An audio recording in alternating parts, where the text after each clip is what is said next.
Avant d'aller plus loin dans l'émission, on prend l'avion jusqu'au Japon pour retrouver notre guide à tous. David vous emmène dans des coins et recoins qui vous donneront certainement envie de partir tout de suite quelque temps sur l'archipel histoire de voir du pays. On revient en France car nous sommes quand même gâtés niveau sorties et annonces. Tout de suite, on regarde les news.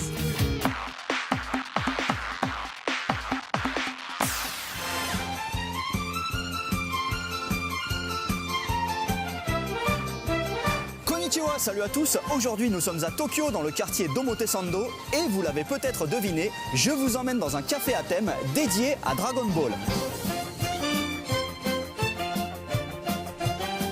Bon, je suis un gros fan, alors laissez-moi kiffer. J'ai décidé de garder ce scooter pendant toute la durée de ma chronique.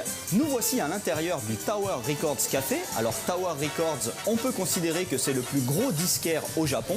Et là, ils ont décidé d'établir une collaboration spéciale avec Dragon Ball pour célébrer les 30 ans de la diffusion de l'animé.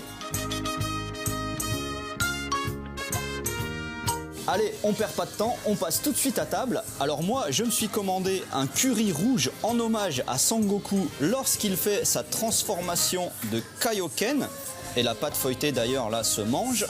Ma boisson, elle est bien étrange. Il s'agit d'un soda au kiwi avec de la crème chantilly et une glace au raisin. Tout ça rappelle bien sûr les couleurs de Piccolo-san que l'on retrouve au sommet de ma boisson. Et en plus, c'est fourni avec un dessous de verre collector. Et à côté, mon pote Arnaud, qui lui aussi est venu en toute discrétion.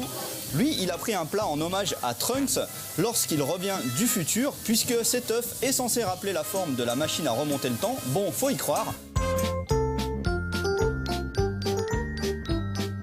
Maintenant, le dessert. Moi, je me suis pris un truc bien kawaii en hommage à Majin Buu, alias Boubou. Alors, vous savez qu'il adore les biscuits, qu'il transforme souvent les gens en biscuits. C'est pour ça qu'il y en a tout autour du dessert. Et le dessert principal, lui, est composé d'une mousse aux fruits rouges. En dessous, il y a des petits morceaux de génoise. Il y a également des vrais fruits. Une boule de glace à la fraise. Et le visage de Bou, lui, est fait à base de pâte de soja. Et à côté, Arnaud, lui, il est au régime. Du coup, il a pris seulement un café latte, mais pas n'importe lequel. Il est superbe. Au sommet, on retrouve le kanji de Kame, tortue, puisque c'est le symbole de l'école du célèbre maître de Sangoku, Tortue Géniale.